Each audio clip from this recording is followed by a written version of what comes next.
There are really good looking mounts within World of Warcraft, but in this video I wanted to run through 10 that I think look great and you can obtain them in less than a day of playing. The first one we're going to talk about is Otto, and this isn't just any Otuk mount, this one can wear sunglasses too, which makes it pretty damn cool looking.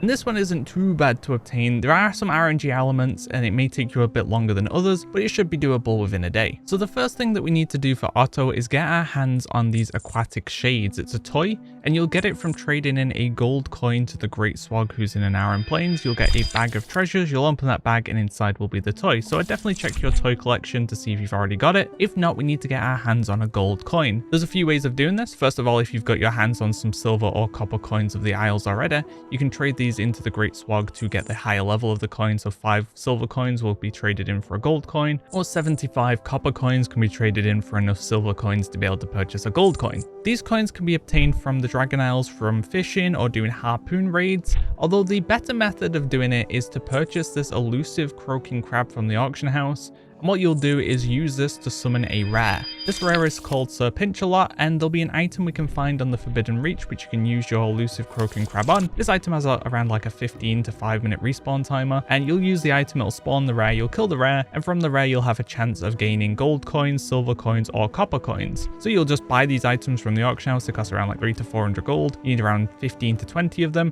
and you just keep summoning Serpent every 15 minutes ish, killing it and then getting the coins. Even though that sounds long, this is going to be the quicker way of doing this, and this will take you around 2 hours. Either way, get your hands on that gold coin, trade that into the Great Swag, which we can find it over here in a cave in an Aran Plains, open your bag, get your toy, and now we're ready to move on to the next step. The next step, we're going to head over here in the Waking Shores. It's going to be it looks kind of off the map, but you're going to head right to the top of the Waking Shores and we'll find this kind of like hidden little area. And you'll use the shades and there'll be an NPC here called Kajiki who we can speak to, and they'll have some dialogue kind of talking about your shades if you've done everything correctly. If that is the case, then what we can do now is jump basically into the water. We're going to swim down and here we'll find a kind of like dance pad. So what we need to do is go over to the dance pad. It's going to be this panel on the floor with like different lights. You'll stand on it and you'll do /dance, and you need to be remaining dancing for 5 minutes. Once you're finished dancing, once that timer finishes, you'll be teleported out of the water to roughly where we were before, and nearby you will now be an empty barrel of fish that you need to pick up.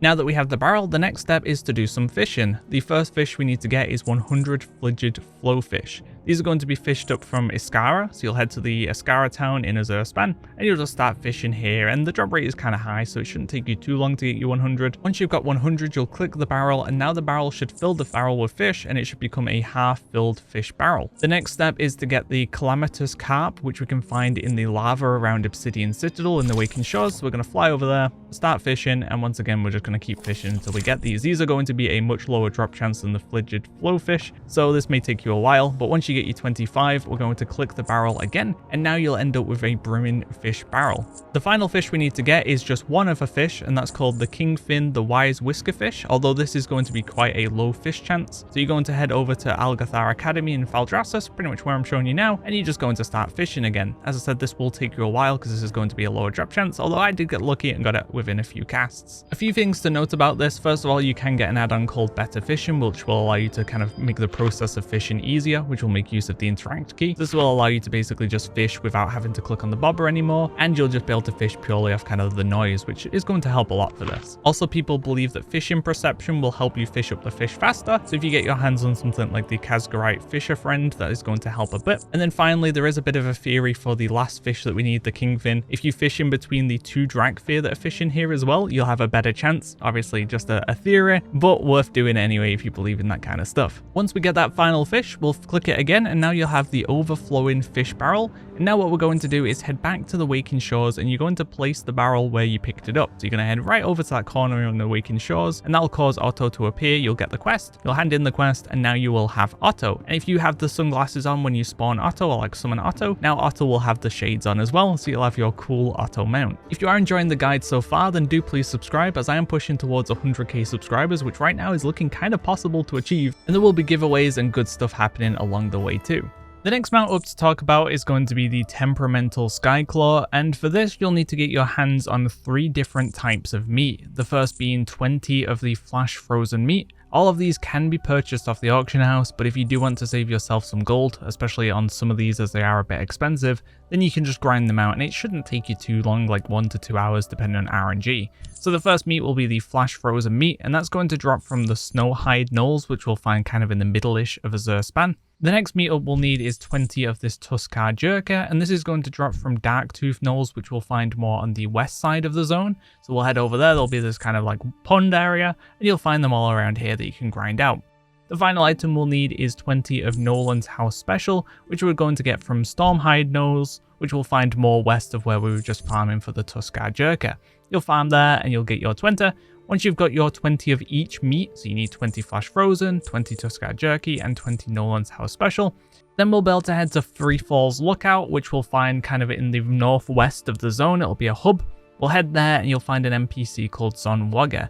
Should be pretty easy to find because he will have the Temperamental Skyclaw next to him. You'll go over, you'll speak to him, you'll hand him the meat, and then you'll get yourself the mount. Pretty straightforward. Next up, I wanted to talk about the 7 mounts we can get from Time Rifts. This is going to be an event that happens every hour, and within a day you'll be able to pick up one of these mounts, maybe even a couple if you're proactively doing the event throughout the day. But the mounts we can get from this are going to be reskins of different mounts we've seen in the past. For example, we'll have the Fellstorm Dragon, which is going to be a Storm Drake. We'll have the Gold-Toed Albatross. We'll have the Juggernaut Perfected, Ravenous Black Griffin, the Scourge-bound Frostbrood Vanquisher, the Sulphura Hound, and the White Warwolf. So obviously some of these we're not really considering to be best mounts like the White Warwolf, but things like the Sulphura Hound or the Juggernaut Perfected, or especially the Fellstorm Dragon, I think those are pretty good reskins of mounts that are good in general. So just having an easy alternative of getting your hands on these mounts I think is something worth mentioning. In terms of how we get these mounts, it's pretty straightforward. There'll be a Time Rift event that happens within Thaldraszus. This happens on the hour every hour, and you'll head out to this event. You'll see the marker on your map. You'll pick up the weekly quest because that's going to give you 1,000 Paracausal Flakes, and we need 3,000 for the mounts. I would also recommend looking in Group Finder for a group that's doing this because you will benefit from more players being around. And as you progress through the event, you're killing mobs, you're gaining the kind of progression on the bar and unlocking the different bags, you're killing the end boss. All of this stuff is going to give you flakes. So in the end, you'll probably end up with like 500 plus. So from our very first one, we should be clearing way over 1,500, and then we just have to get 1,500 more, which means you'll come back in an hour, you'll do the event again, and you'll just keep repeating the event until you do get your 3,000. It'll take you about 4 to 5 hours to get your 3,000, but that's not going to be 4 to 5 hours of game time. The event takes like 15 minutes to get done, so you'll be playing for an hour or two to actually get this. Once you do get your 3,000, there'll be some vendors nearby. You'll have to go through them all to find the mount that you want in particular. You just buy it, and there you go, you got yourself a cool mount. Next up will be the Magmammoths, and technically these subterranean Magmammoths should be the easiest. Although the problem with that is as we move further away from 10.1 being relevant, there may just be less people in the zone, and we do need people to be able to get kind of this mount very quickly. To get the subterranean Magmammoth, you need to get your hands on 100 coveted baubles. These are going to drop from an event that happens in the 10.1 zone Zalaric Caverns, so you'll want to gain access to that. You'll head into Zalaric, and every hour there will be an event called Researchers Under Fire. Now, this event, the better you do, so the more people that are involved, will give you a bag at the end of it, and this gives either 60, 45, or 30 unearthed fragment coins. And this is a once a week per character thing that you can do. And then there'll be a vendor in the main village, Loam. You'll be able to head over there, you'll be able to turn in your unearthed fragments for 1 bauble. So 1 unearthed fragment can become 1 bauble. So you need 100 unearthed fragments to be able to get yourself the mount. Currently, this is quite an easy mount because you'll head over to the Researchers Under Fire, you'll look under custom groups, there's normally a group going for it, you'll join the group, you'll get a purple bag, and that will give you 60 unearthed fragments. Then you'll wait 1 hour, you'll log on to an alt, you'll do the event once again, you'll convert your unearthed fragment coins into the baubles. The baubles are bind on account, so you can send that 60 over to your main, and now you've got 100 baubles within 2 hours, and not even that really, because it took you about 15 minutes on each character.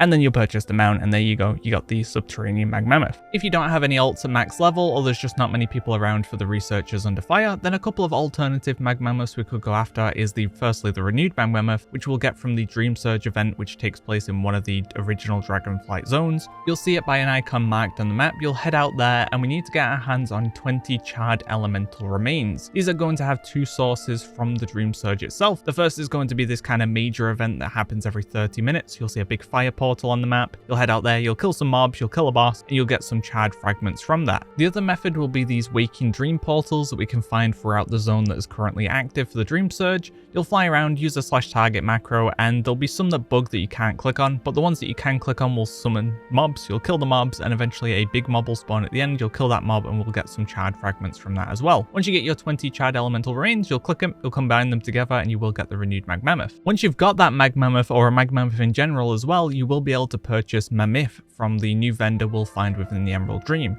You will need to reach Renown 5 first, but once you're Renown 5, doing the side quest lines, the weekly quest, the main story, it's all going to be getting you this dream energy. And once you've got 7,000 dream energy, which you can check on by speaking to Eliana in the main camp, you'll be able to speak to Eliana again once you do get your 7,000, and then she'll now give you a dream infusion, which if you speak to her again, you'll now have access to her items, which one of those we can purchase is Mammoth, which will give you a kind of like dream infused version of a Magmammoth. Now this is only purchasable though if you've obtained one of the previous Magmammoths that have been added to the game.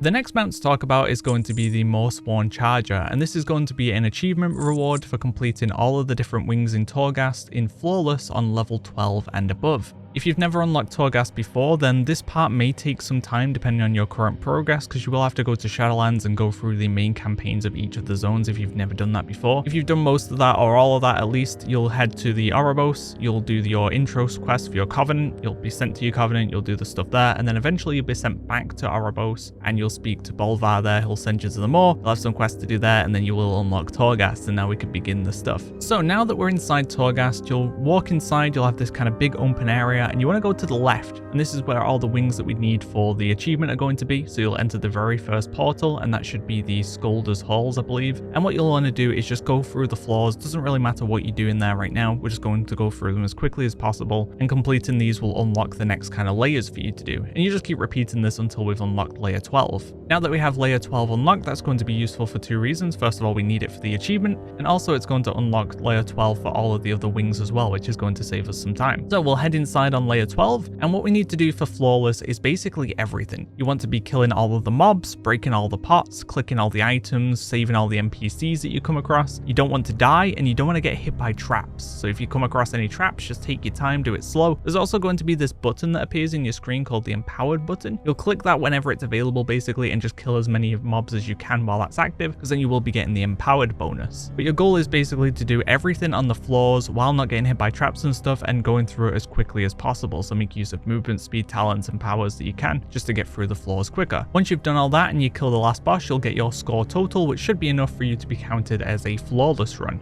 Once you've done Flawless on that wing, we can now move to the next portal, which will be the next wing, and you'll repeat that until you've done it for all of the 6 wings. Once you achieve Flawless on all 6, you will be awarded with the Mawsworn Charger. However, it is also worth noting, if you push yourself to layer 16 and do Flawless on that instead, you will still get progression towards the Mawsworn Charger, but you'll also get progression towards the Colossal Soul Shredder Morat, which requires you to do all the wings on layer 16 Flawless instead. And while you're doing this on these difficulties, which is 13 and higher, you will have a chance from the last boss of the Colossal Umbrahide Morat dropping too, so there is a lot of benefit to doing this on 16 instead. The next mount up is the Silverwind Larion, and if you have flying, this should take you about 40 to 50 minutes, maybe a little bit longer depending on if you get lost at any point. But if you don't have flying, unfortunately you aren't going to be able to get this within an hour. It is going to be pushing more towards 2 hours worth of work. Although this is a great looking mount, so I did want to cover it.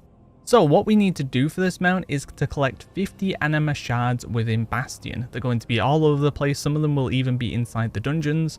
So you're basically going to be going across the entire zone. What I would recommend to make life a little bit easier is one of 2 things. The first one I would say is Handy Notes, and then get the Shadowlands plugin. That's going to mark your map with all the different locations, so you can fly to it, and you might have a little bit of issue kind of flying around and trying to see where it is exactly, but you'll know the pretty much specific location you need to be. You could also get TomTom and put in all the coordinates that I'll have a link for in the description below, and that'll have an arrow on your screen. It'll kind of point you towards where you need to go as well. Once you've got your 50, or if you think you have your 50, there is an NPC called Forge Light, which we'll find kind of on the northeast of the zone. We'll head over to him, and if you have your 50, he'll craft the Crystal Mallet of Heralds for you, and if you don't, he'll basically be like, no, you've still got more, go and get more. Although you should know when you have 50, because you will get the achievement Shard Labor, which is to find all the lost anima crystals within Bastion. Once you have the mallet, then the next step is to head over to the Citadel of Loyalty, and kind of in the middle of this, you'll find a bell. We'll use the hammer on the bell, the mount will come down and we'll loot the mount.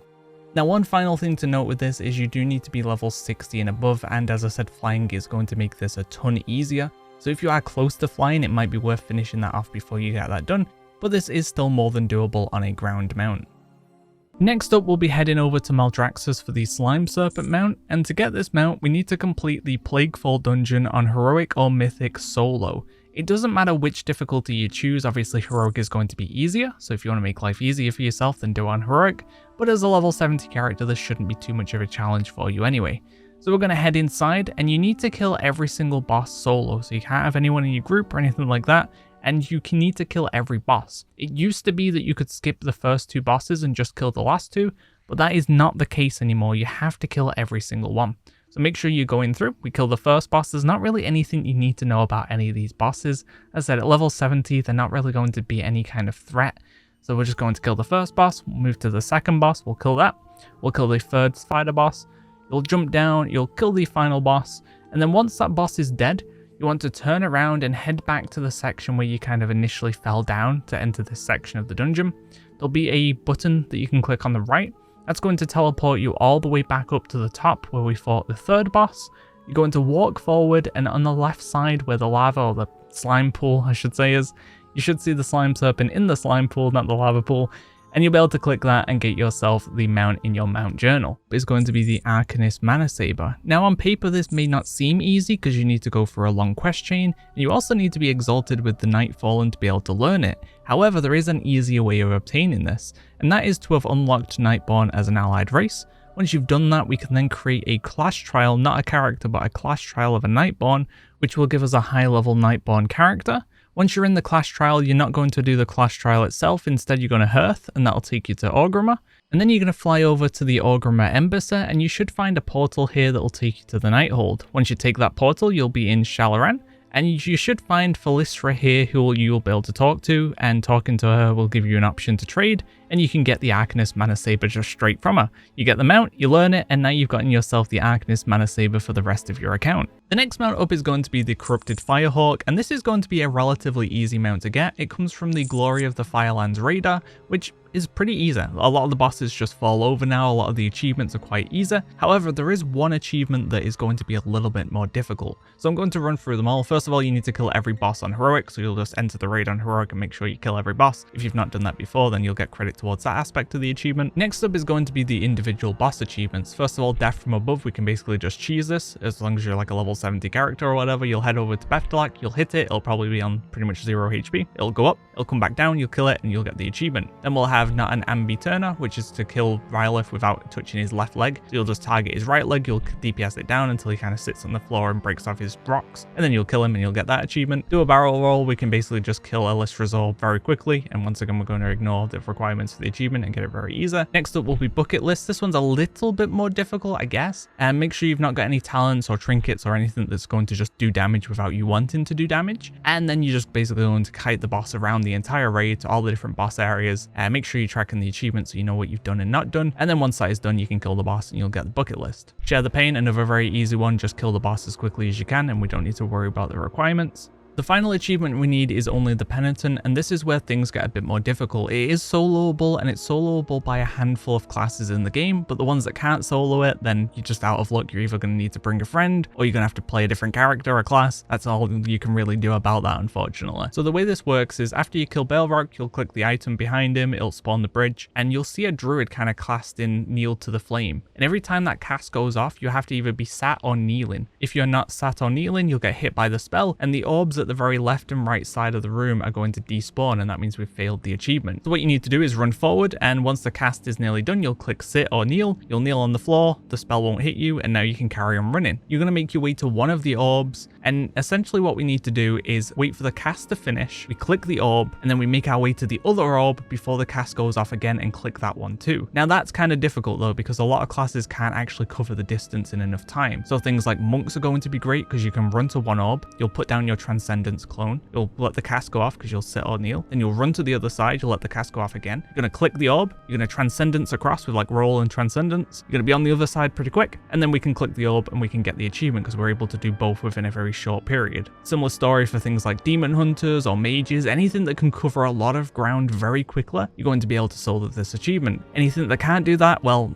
unfortunately you're a bit out of luck, and your only option would be to bring a friend and one person goes one side, one person goes the other, and then you can both click. Now if you do mess this up, no problems at all. What you'll do is leave the raid, you'll go outside, you'll make a group for something. So what I'll do is go into custom, I'll make a group with just random letters and it'll make me the party leader. I'll go towards the entrance of the raid, I'll leave or delist the group, and then I'll run inside. And once that happens, the raid is just kind of reset, so then we can go to the portal again. It'll take us to Staghelm's room, and now we can have another attempt. So you can just keep doing that tactic over and over again until you do get the achievement done, and then we can proceed like that. So don't worry if you mess it up, it's not going to be easy the first few times, but once you get it done, at least you've got it done. Just make sure you're not doing any damage. Like make sure if you do like a leap as a demon hunter, you don't hit the druid that's casting Kneel to the Flame, because if you kill him, you're kind of out of luck there. So do be careful with that. Make use of your mobility skills and click both of them within that kind of one cast period. Once that is all done, you will get yourself the achievement and you will get yourself that really good looking corrupted Firehawk. The next mount for us to talk about is going to be the Lucid Nightmare, which is a riddle based mount. So there's going to be a ton of steps involved, puzzles, riddles, games, all that kind of stuff. And some people have a great time going through this, and some people find it an absolute stressful nightmare.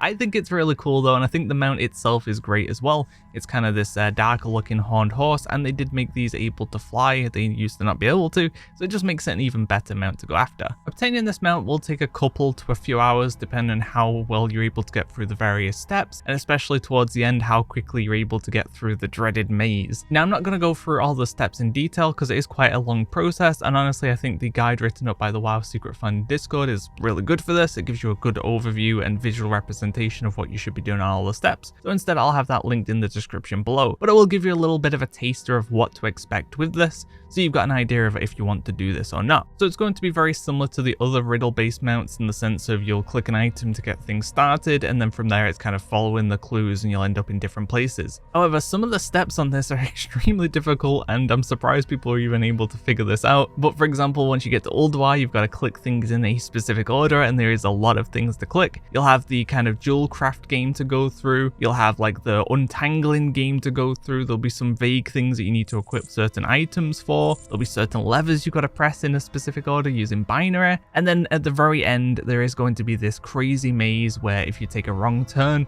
then you'll end up in a dead end, and you've got to kind of figure out and memorize your way around this maze to get to all of the specific items, and then once you've returned them all to their specific locations, you're done, and then you can go and claim your prize, which is the mount. So there is an add-on they recommend getting as well, which is the Lucid Nightmare Helper, and this is going to be mainly for the maze part, which is what most people struggle with. But you can do it the old-fashioned way, get a pen and paper and kind of note down what you think the route is and which rooms you've been in, what they connect to, etc. But this part of the mount does trip a lot of people up, so once you get to this section, don't worry if you feel like it's taking you too long or you're not progressing very well, because it is quite difficult to figure out. But if you do go after it, hopefully you enjoy the process, because I found it a blast. The next two mounts to talk about will take us to spot 10 and 11. So I'm including 2 because these are technically gettable in a day, especially if you've got alts to do this on in case the first time you're a bit unlucky. But these 2 mounts are going to have very similar obtain methods, and that's going to be the Smoldering Emberwyrm, and then we'll also have the aerial unit R21X. And what you need to do for these is run through their dungeons on hard mode, and then once you do it on hard mode and kill the boss needed for the mount, you'll have a 20% chance per person in the group to get the mount drop. So if you're doing this solo, you'll have a 20% chance. If you did it in a full group, it would drop 100% chance for one person. So it's worth noting, if you do this solo and you only have one character, there's a world where you don't get either of these mounts. But if you have a few alts, it's pretty good odds you'll get this, and especially the Smoldering Emberwyrm, which is kind of the main one I want to talk about. That's going to be a pretty easy one to do for your alts as well. So first up, let's talk about the Smoldering Emberwyrm. Now doing this solo will only give you a 20% chance of getting the mount. If you're able to bring other people with you who aren't loot locked, then that'll give you an additional 20% per person. So if you have a full group, it will guarantee drop,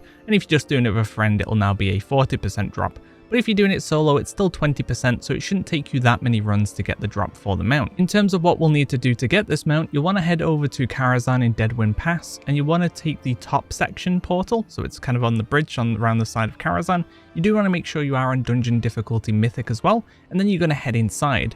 Once you open the door, you'll hear some dialogue, and now you'll be on a timer. You've got 8 minutes to get to the first crystal. So we're going to follow the path around to Opera, and you'll basically just follow the path to the right, you'll go down the stairs, you'll loop back around, and you should end up in the Opera Hall. Here we'll speak to the NPC and you'll begin the boss fight. Now some of these can bug out, for example the Westfall story I think it's called. If you kill the main guys too fast, then the fight will bug out. So what I would recommend doing is DPSing down his kind of like minions first, and then doing as low damage as you can to him until he kind of goes to cool off, as he says. And then do the same for the opposite side and kill the fight. But either way, get through Opera fight, and now you're going to follow the path around once again. We're going to go past the big bad wolf, we're going to go down the stairs, past these packs of mobs, back up the stairs, and back into kind of where the audience was watching the opera event. Here you should now see a crystal just in front of the crowd. You'll click that crystal, make sure you don't move or cancel the cast, wait for it to be fully complete, and now we've got our first crystal. With that done, now we're going to head straight through the crowd out of the room. You should go past the kind of like bouncers or whatever they're called, and you should be in an area where there's a bunch of kind of NPCs dancing. We need to take the door on the left. We'll follow that through and you'll head all the way down until you see the Maiden boss. We don't need to kill Maiden boss, instead what we need to do is just kill the trash in the room to the left just before Maiden. You'll kill out all the trash there, you'll click the crystal, and that is another one done. Now we're going to head back to that room where we saw all the kind of NPCs dancing with each other, and you can jump off the balcony here into the kind of dining area where Morose will be. We're going to kill Morose. There should be a crystal behind him, so click that crystal for our third. And there should also be some keys that drop near Morose's corpse as well. You want to click those because those are going to be useful for later on. Now we're going to head back into kind of like the main hall where there's a bunch more NPCs dancing, and you should see a set of stairs that lead you down on the right. We're going to go down into those stairs, and you should see now the stables area. Although we're not going to go into the stables area unless you want to quickly kill the huntsman for a chance at midnight, but we're going to instead go left and then go left again until we're into this kind of like beast quarters. We're going to see a bunch of spiders in here, and you're basically going to run in a straight line. You're going to get to the very bottom of this section, you're going to take a right, and then we'll see kind of a circle of spider webs and another crystal in the center. So you're going to go over to that crystal, you're going to click the crystal, and now you can click the portal that's just behind the crystal once you've gotten that crystal. So that's our fourth crystal done. That portal should now take you back to basically the start of the dungeon, and instead of going right this time, we're going to go left. You're going to go left and you're going to go up this stone kind of ramp. You're going to follow this all the way around. You're going to kind of go up the wooden stairs and keep going up until you hit the very top. And once you get into this room, you should be able to take a left, and that will lead you into Curator's room. Now that we're in Curator's room, we're simply going to kill him, and there'll be a crystal kind of under his feet. So if you've not looted him, the crystal might be hard to kind of get. So just loot the boss, and now you should be able to click the crystal, and that'll be our final crystal obtained. Now we're going to head back to the kind of start of the dungeon once again, and underneath that stone ramp that we took to get to Curator, there should now be a door that we can go through. You'll go onto the main balcony. Here waiting on the balcony should be the image of Medivh that you can talk to. There'll be some RP, and eventually Nightbane will spawn and you'll kill Nightbane for that chance of the mount. If Nightbane's not there at all, or the image of Medivh isn't there at all, then you've done something wrong, you took too long, you didn't get all the crystals properly, like maybe you didn't click one long enough, then something's gone wrong. But if Nightbane has spawned, you've done everything you need to do, and now it's just a case of killing Nightbane for that 20% chance or more of getting the mount. Next up, we'll be moving over to the aerial unit R21X. For this, you can head straight to Mechagon. You don't need to have unlocked the island before, you can just fly there from Kulturus. You'll head inside the dungeon, you need to be on mythic difficulty for the dungeon, and then from there we can start doing the dungeon on hard mode to get the mount drop. Doing the achievement, keep DPSing and no one explodes. So you'll want to head to Mechagon Island, you'll turn your dungeon difficulty onto mythic, you'll head inside, and the first thing we need to do is kill all of the first 3 bosses while the oppression unit is flying above. So just look into the air, and whichever area it's flying above, you'll head to that area. You'll know you're there because you'll start throwing down these annoying little robots that'll chase you down. And then what you'll do is just kill the bosses in each of these areas. The only boss you might get a little bit confused on is the one on the far left, which you need to kill these kind of giant green elementals. They'll spawn little robots from them. You need the 3 robots, and then the boss will spawn.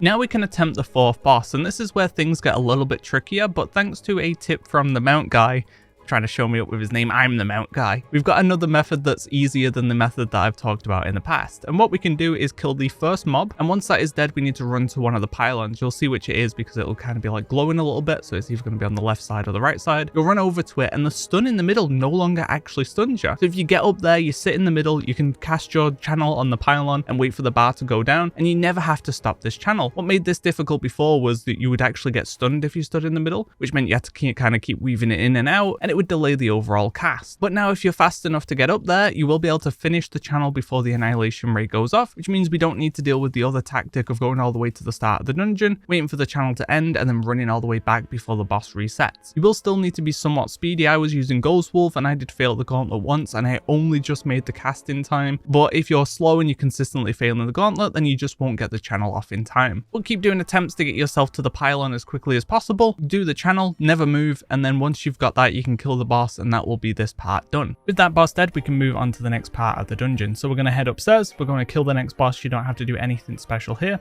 Once that boss is dead, we'll be thrown into the trash and you'll head towards the dog boss. And what we need to do here, before you pull the boss, there'll be a trash pile, a robo waste pile on the left hand side. You'll walk over to that, you'll click it, you'll see it fly into the furnace. Once that animation is done, give it a couple of seconds, and then pull the boss and kill it. It's going to die very quickly. You shouldn't need to worry about any of the additional mechanics it now has. With that done, we can continue through the dungeon. You'll head upstairs, you'll follow this kind of like gauntlet thing, you'll kill waves of mobs. You'll head through this place that'll kind of keep teleporting you back if you don't do the gauntlet correctly. And make use of the kind of mist areas, the steam, to hide yourself until one of the robots passes you, and then you can kind of weave around it. You'll get to the next boss, nothing you need to know here, you can just simply kill it. Move upstairs, take the robot to the final section of the dungeon, head towards the final boss room, and now you have two choices. Choice one is you can go in there and just click the button and kill the boss as soon as possible. You'll have about 45 seconds to kill all of the phases of the boss. So if you're a geared character at level 70, you should be able to do this. Or if you're not very confident in your ability to do damage, the other option is what I show you here, is we're going to pull the boss and we're going to pull it out of the room so it resets. We're going to run into the room and we're going to kind of stand at the back where he's going to respawn. And you want to be able to put something down that's instantly going to aggro him. So if you have like a ox statue like I do, or you have like a blizzard, basically we just need to get aggro in him the second he spawns, like the split second he spawns, he's aggroed onto you. If you do that correctly, what will happen is the boss will get onto you and the button will kind of like disappear and then pop back up again. And that means now that the button is present throughout the entire fight, which it's not meant to be.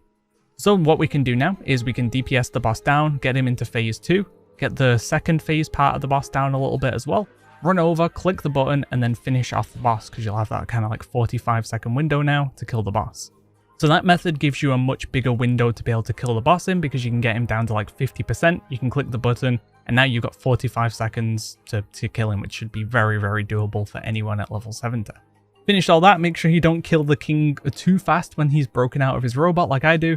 And now you'll be able to loot him and you'll have a chance of that mount, a quite high chance, so you should be able to get this one fairly quickly. So hopefully you've enjoyed the video. Let me know down below if any of these mounts were cool enough for you to go and get them as soon as possible.